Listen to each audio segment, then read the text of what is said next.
Grand angle qui est donc consacré ce soir à l'incertitude au Sénégal après le report de la présidentielle annoncé ce week-end, du jamais vu depuis 1963.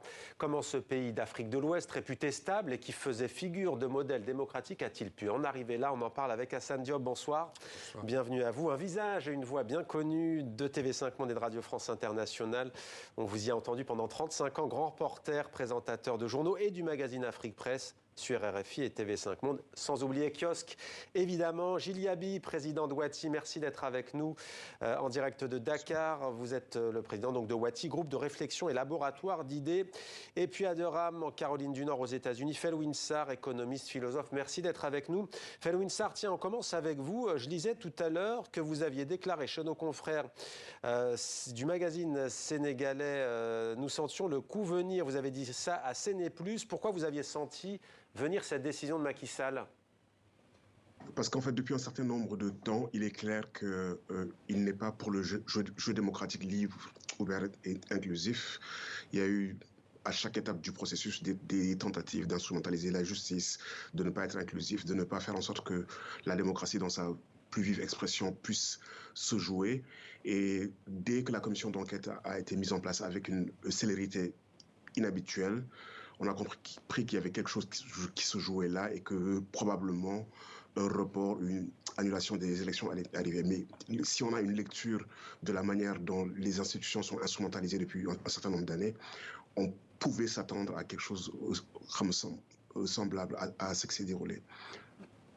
Est-ce que vous diriez à Hassan Diop qu'il y a une rupture démocratique dans le pays par rapport à ce que l'on a connu depuis des dizaines d'années ? Je ne pense pas que ce soit véritablement une rupture démocratique. Il est évident que la décision du président Macky Sall est une décision inédite. Pour autant, je ne crois pas que ça noie cette démocratie sénégalaise. En revanche... C'est pour ça que ça réagit d'ailleurs. C'est un signe de bonne santé aussi. Absolument. Je veux dire, s'il y avait véritablement une rupture, une confiscation démocratique, je pense que par exemple les institutions seraient suspendues, il n'y aurait plus... Enfin, le pouvoir serait concentré entre ses seules mains ou entre les seules mains de ces... Mais en ce moment même, il y a des députés qui débattent et on l'a vu tout à l'heure, c'est parfois assez... Exactement. Et puis une fois que les députés auront approuvé ou non ce décret présidentiel, eh bien, il sera soumis à la Cour suprême. Donc on ne peut pas véritablement parler de confiscation démocratique. En revanche, c'est un court-circuit sur le processus électoral. Voilà. Alors le choix était soit d'organiser des élections qui pourraient être contestées, aboutir sur une crise post-électorale, parce que précédé effectivement avec les contestations que vous connaissez, avec le fait qu'il y a eu ces suspicions à l'endroit du Conseil constitutionnel sur le logiciel, sur des candidats qui ont été retoqués, sur d'autres candidats qui ont été homologués, alors que ces candidats ou candidates ne disposaient pas de la nationalité exclusive sénégalaise. Et puis ces suspicions sur des juges, ce qui quand même est extrêmement grave, donc qui nécessite tout de même d'être mise en lumière. Alors on a vu Felwine Sarr qui visiblement n'était pas d'accord avec tout ce que vous disiez. Felwine Sarr, on revient vers vous dans quelques instants. Mais d'abord, Gilles Yabi, qu'on n'a pas encore entendu. Gilles Yabi, j'aimerais juste avoir, vous qui êtes sur place, pourquoi cette décision du président Macky Sall? Est-ce qu'il avait peur que son camp perde cette élection présidentielle? Bonsoir et bonsoir Hassan Diop et Felwine Sarr. Alors, je crois qu'il faut faire quand même deux observations importantes. La première, c'est que tout un peuple attendait la déclaration du président Macky Sall samedi dernier. Et aujourd'hui, on a des activités économiques qui sont pas complètement suspendues, mais tout de même paralysées. On a une coupure des données mobiles. Cela impacte fortement des acteurs économiques, des citoyens qui essayent de vivre au quotidien et qui dépendent d'Internet sur le téléphone portable. On a une situation de tension et cela montre bien que ce que la majorité des acteurs politiques, mais aussi des citoyens sénégalais attendaient depuis quelque temps, c'est d'aller à cette élection le 25 février. Malgré les difficultés du processus, malgré les parrainages, il y a eu une délibération, une décision du Conseil constitutionnel avec quand même 20 candidats. Donc, on ne peut pas dire qu'on avait au fond une absence de diversité politique et d'offres politiques soumises aux électeurs. Donc, la réaction simplement qu'on observe aujourd'hui au Sénégal montre bien que c'est quand même le report ou l'annulation du premier tour de cette élection qui crée une situation de crise. La deuxième observation, c'est que le Conseil constitutionnel, l'équivalent dans d'autres pays, c'est la Cour constitutionnelle ou la Cour suprême. Ben, partout, si on décide qu'il faut une institution qui décide en dernier ressort, c'est précisément pour éviter d'être dans des situations d'instabilité institutionnelle. Il me semble très difficile de dire que parce qu'il y a un conflit entre le Conseil constitutionnel et l'Assemblée nationale, on va remettre en cause le principe fondamental à nouveau de la délibération en dernier recours du Conseil constitutionnel. Et lorsqu'on attaque l'intégrité du Conseil constitutionnel, je pense qu'il faut tout de suite comprendre ce que ça pourrait signifier pour l'élection elle-même au moment où elle aura lieu. C'est le Conseil constitutionnel qui proclame aussi le vainqueur de l'élection. Évidemment, si vous jetez d'une certaine manière le discrédit sur le Conseil constitutionnel dès maintenant, ben, vous créez une situation extrêmement difficile pour l'ensemble du processus et cela est extrêmement regrettable. Alors, Felwine Sarr, je reviens vers vous. Le candidat du parti au pouvoir, c'est Amadou Ba. Il est actuellement Premier ministre. Je repose ma question. Est-ce qu'il y avait un spectre, non pas de la défaite, mais en tout cas d'une campagne électorale mal engagée? Rappelons-nous que l'annonce du président Macky Sall, elle intervient avant le lancement officiel de la campagne électorale. Est-ce que ça prenait plus, par exemple, pour Bassirou Diomaye Faye? Rappelons que Ousmane Sonko avait appelé à voter pour lui, malgré son emprisonnement. Il avait appelé à voter pour ce candidat-là. Est-ce qu'il y avait une dynamique qui était plus dans le camp de l'opposition que dans celle du pouvoir? Oui, absolument. Et je pense que nous vivons un moment important de notre histoire et il faut dire la vérité, quoi. Il faut arrêter de jouer avec les mots. Le président n'avait pas le droit de faire ce qu'il a fait. Ces prétextes sont fallacieux. La Constitution ne lui donne pas le droit d'arrêter le processus électoral. S'il y a une commission d'enquête, au moins aurait-il pu attendre la fin de la commission d'enquête pour prendre une décision. Mais cette décision qu'il a prise, il n'en avait pas le droit et il ne peut pas remettre en cause le Conseil constitutionnel qui est l'arbitre et le gardien de ce jeu électoral-là. Et bien évidemment, la vérité, c'est qu'il y avait le spectre d'une défaite du camp présidentiel. C'est ce qui explique cela. Il faut dire les choses simplement et ne pas jouer avec les mots et ne pas donner et ne pas rendre compte de manière inexacte de ce qui se joue. Mais comment expliquez-vous, Felwine Sarr, cette situation? On le rappelle et on le martèle ce soir, le Sénégal fait figure en Afrique de l'Ouest et pas seulement, comme pays stable. D'ailleurs, dans le monde francophone, ils ne sont pas légion, disons-le clairement. Stabilité politique, modèle démocratique, comment en est-il arrivé là? C'est le dernier soubresaut, mais ça fait quand même des mois que ça dure, pour ne pas dire des années. Parce que tout simplement, la démocratie est un corps organique vivant. La question, c'est comment est-ce que les institutions acquièrent force et crédibilité dans le temps. Et ce qu'on remarque dans le continent africain, c'est que pour que les institutions deviennent autonomes, il faut que les pouvoirs politiques les laissent devenir autonomes d'elles et amener à une intériorisation des normes institutionnelles qui s'appliquent aux gens qui les ont créées. Et souvent, les pouvoirs jouent à capturer, à empêcher l'autonomisation des institutions dans le temps. Et ça, c'est un problème auquel nous faisons face. Et le Sénégal est une jeune nation. Elle tente de construire une démocratie depuis de longues années. Mais je veux dire, les pouvoirs politiques en place n'ont pas joué le jeu de rendre les autres autonomes, de rendre les institutions justement autonomes. Et c'est ce qui se joue là. Ici, c'est le Conseil constitutionnel devait gérer cette histoire de bout en bout et le président devait se limiter à ses prérogatives et c'est ce qu'il ne fait pas. Et il ne faut pas me prétendre le contraire ou euphémiser la chose. Alors en tout cas là, visiblement, Assane Diop est plutôt d'accord avec vous en l'occurrence. Oui, mais au-delà du fonctionnement des institutions, je suis d'accord pour dire qu'il y a un fond politique. Oui. Okay, le Sénégal, comme beaucoup d'autres pays d'ailleurs à travers le monde, est confronté à ce qu'on appelle à des mouvements anti-système. D'autres les appellent mouvements populistes et autres. Il semble qu'une partie de la classe politique sénégalaise, peut-être au sein du pouvoir, redoute effectivement l'arrivée au pouvoir de ce type de parti ou de mouvement anti-système. D'autant plus que dans le discours, on voit des menaces qui relèvent quasiment, qui nous rappellent Fouquier-Tinville. C'est-à-dire qui menacent par exemple à la fois ceux qui sont au pouvoir aujourd'hui et ceux qui les ont précédés de les envoyer devant les tribunaux. Qui profère cette... Non mais enfin je veux dire, Sonko l'a souvent dit.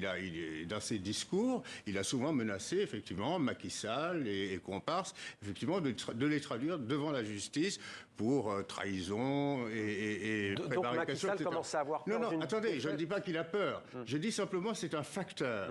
Et que aujourd'hui, ça joue tout de même, enfin je veux dire, c'est quelque chose... Vous dites que l'opposition elle a aussi des devoirs démocratiques. Démocratique. Bon, évidemment, la démocratie, il faut que tout le monde joue la règle du jeu.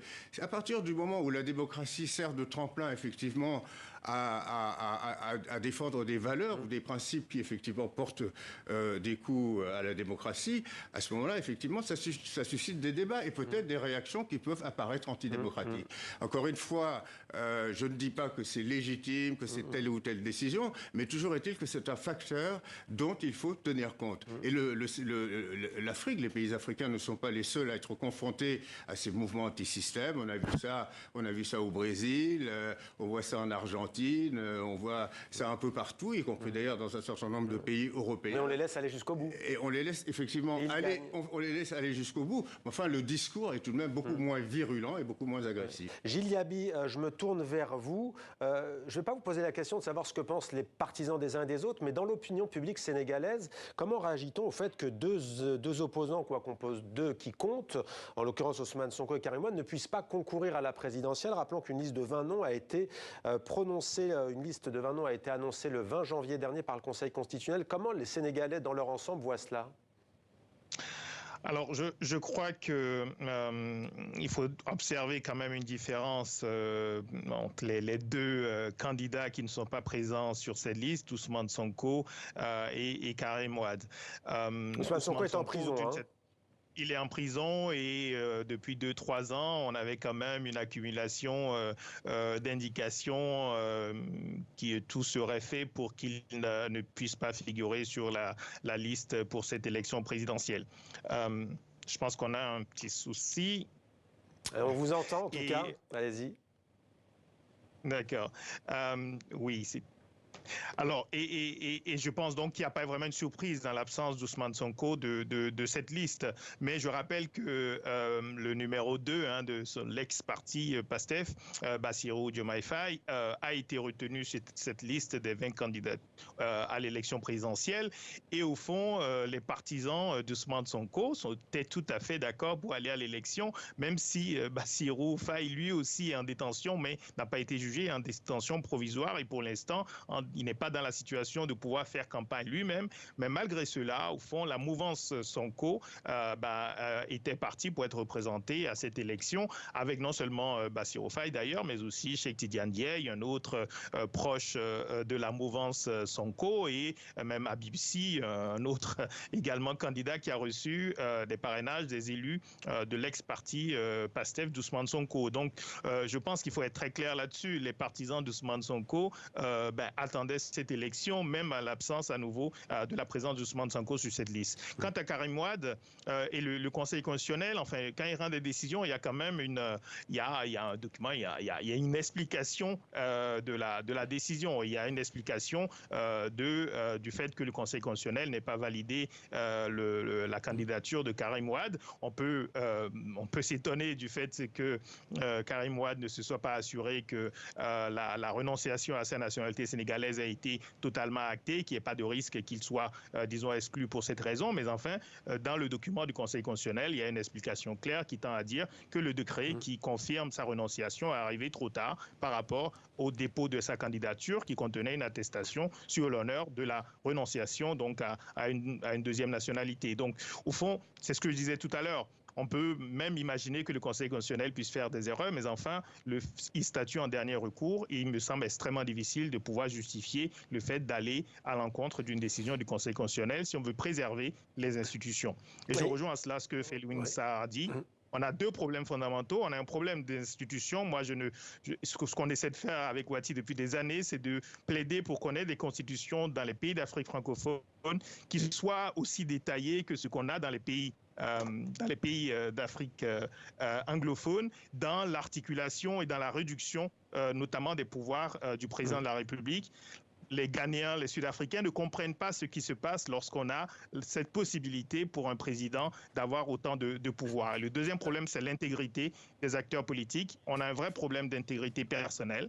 Et ça aussi, il faut qu'on regarde la réalité en face. C'est un problème au niveau des acteurs politiques, mais qui déteint sur l'ensemble de la société. Et vous avez beau avoir des institutions, si vous avez des hommes et des femmes qui effectivement n'ont pas le sens du bien commun et le minimum de sens de l'intérêt général, vous avez aussi un problème. Alors des acteurs politiques, mais pas seulement. L'archevêque de Dakar s'est prononcé contre le report de la présidentielle. Une association d'imams et d'oulémas dit non également à ce report. Felwine Sarr, comment qualifiez-vous la séquence politique que l'on vit aujourd'hui au Sénégal? Est-ce qu'on est clairement dans une crise politique? Oui, on est dans une crise sérieuse. C'est une crise de la démocratie, c'est une crise du pacte républicain et c'est une crise des règles du vivre ensemble. Et je voulais rebondir sur l'idée des antisystèmes. Je pense que c'est un argument qui ne tient pas. La démocratie veut dire laisser le peuple s'exprimer, choisir ses dirigeants. Et si le peuple se trompe, le peuple, dans 5 ans, peut rectifier ses choix. Mais on ne peut pas prétendre qu'on est plus intelligent que le peuple et qu'on voit des menaces qu'il ne voit pas et que ces choix, on les met de côté s'ils ne nous arrangent pas. Mais Felwine Sarr, quand l'opposant qui est en prison dit marcher sur Dakar, ce sont quand même des mots très forts. C'est peut-être aussi ce que voulait dire Assane Diop. Non, ça fait des mois que... Lorsqu'on répond à des convocations de justice en appelant ses partisans à descendre dans la rue, à brûler et à saccager, je pense que ce n'est pas très respectueux du pacte républicain. Felwine Sarr? Non. C'est une caricature en fait. Depuis plusieurs mois, les individus veulent aller au vote, font face à des entraves juridiques, font tout pour organiser un processus électoral. Et je pense que ce qui a montré une détermination républicaine, c'est bien les citoyens sénégalais qui sont restés calmes malgré plusieurs tentatives de les mettre dans la rue et qui voulaient, au soir du 25 février, faire savoir leur choix. Et donc, je veux dire, cette rhétorique-là, on l'a entendue, mais elle ne tient pas la route. En fait, elle ne tient pas la route. Vous, Felwine Sarr, ce que vous nous dites là, c'est qu'Ousmane Sonko, incarcéré, ne peut pas concourir. Il a des problèmes de justice. Ses partisans trouvent que c'est une affaire politico-politicienne et que même le numéro 2 du parti qui a été dissous au mois de juillet dernier, finalement, quand on voit que dans les sondages ça prend, on ne le laisse pas concourir. C'est ce que vous nous expliquez ce soir. C'est ce que j'explique et c'est ça la raison principale. Donc après, on peut user de plusieurs subterfuges rhétoriques, mais c'est ça la raison. Et surtout, c'est le fait que l'on confisque le droit des Sénégalais d'aller à une échéance donnée, déterminer leur destin, le reconfigurer, choisir, voilà, donc faire leur choix en toute liberté. Et c'est ça la question, et c'est ça le vrai pacte républicain. Ce n'est pas les tentatives de voilà. Alors c'est le 25 février, Felwine Sarr, le scrutin est prévu le 25 févririer. Assane Diop, je me tourne vers vous. D'ailleurs, est-ce qu'on sait qu'il y a des sondages ou pas? Et finalement, ça peut être un pari à haut risque aussi pour le président Macky Sall, en tout cas pour le camp au pouvoir, parce que ça se trouve dans 6 mois, ce sera encore plus dur pour le camp présidentiel. Officiellement, il n'y a pas de sondage. Officiellement, il n'y a pas de sondage. Il est évident que les réactions que suscite cette décision, peut-être mal comprise, peut-être du point de vue, en tout cas du pouvoir, peut renforcer effectivement les adversaires, les premiers adversaires ou les principaux opposants au pouvoir. C'est clair. Alors, quelle sera la finalité? Quelle sera la durée de cette suspension de l'échéance électorale? Combien de temps ça va prendre? Est-ce que finalement ça sera adopté par le Parlement et ensuite validé par la Cour suprême? Il y a encore beaucoup d'interrogations. Est-ce qu'en cours de route, le président Macky Sall, le 2 avril, fin officielle de son mandat, transmettra-t-il le pouvoir au président de l'Assemblée nationale pour terminer l'intérim jusqu'aux échéances, c'est-à-dire jusqu'en août prochain? Bref, il y a encore beaucoup de questions en suspens. Merci beaucoup Assane Diop. Merci également à Gilles Yabi en direct de Dakar et à Felwine Sarr en direct des États-Unis. Merci à tous les trois de nous avoir donné des clés de réflexion sur ce qui se passe aujourd'hui au Sénégal.